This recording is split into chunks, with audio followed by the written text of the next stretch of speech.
Hi guys, one of the tools the Tories used against Labour was that they didn't have a plan in opposition. Now that they're in government, they want to show the opposite of that. We've seen Keir Starmer organise his cabinet really quickly and start laying out what they want to achieve within days of winning the election. Something Yvette Cooper talked about before voters went to the polls was Labour's plan to deal with the small boats. She said her party would scrap the Rwanda plan as it's not working, and Keir Starmer made that one of his first announcements. Next is the formation of a border security command, using the money from the Rwanda scheme. Have a listen.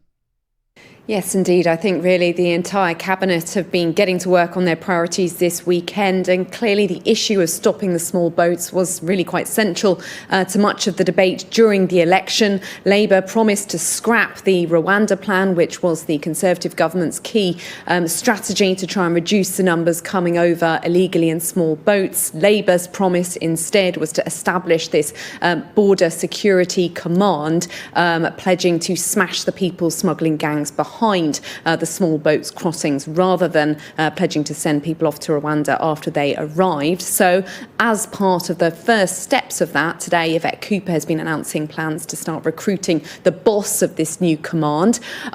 They say they're looking for someone with military or policing experience to lead this. They're also starting work in the Home Office to look at the legislation that will be needed to set it up, to recruit the additional staff that they're promising to try and work on tackling the gangs, and particularly interestingly a focus on additional powers they might need under UK law, but also to actually function in the EU, because of course most of these gangs are operating in Europe, in northern France, and the key question is how they would actually be able to police that currently while based from the UK. So that's a big challenge. But here's Yvette Cooper talking about what their initial priorities will be.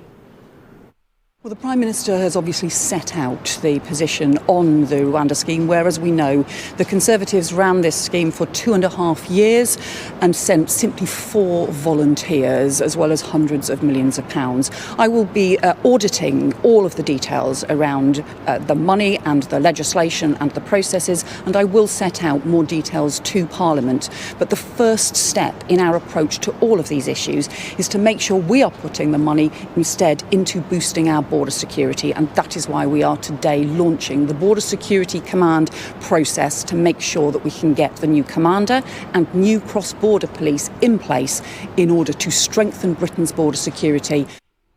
Okay, so I want to say 2 things about this which are interesting. First of all, Labour want to present themselves as the adults in the room. Notice the language she used here. She talked about auditing. So she's going to look at the cost of the Rwanda scheme, how much money has been spent, where the money has gone, and stuff like this.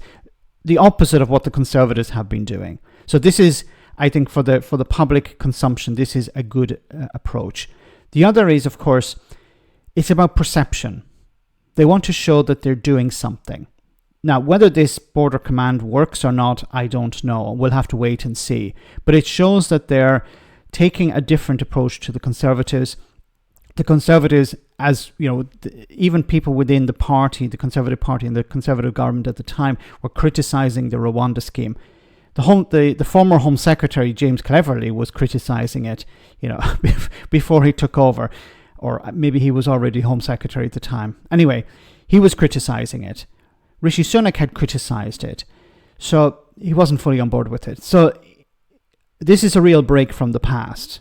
It seems the party is united behind whatever Yvette Cooper is presenting. But of course, as I said, it's about perception. It's about this idea that we're actually going to do something. We're going to hire somebody, a senior former member of the military or police or whatever, and they're going to be in charge of this. We're going to get the legislation through Parliament. They have a massive majority. They can do that. It's part of their manifesto, or in a sense it is. So they're not going to really face any problems with that, at least in Parliament. But we have to look at what they're actually going to do. But you can see here, as I said, the perception is we're going to take this seriously. We're going to do an audit. We're going to check how much has been spent on this, and we're going to take a more adult, professional approach to this. Now, whether it will work or not is another thing. The UK will have to work with the European Union if they want to deal with these gangs. It could include also setting up safe routes. I think that would be a great approach to take, but we'll have to wait and see for that.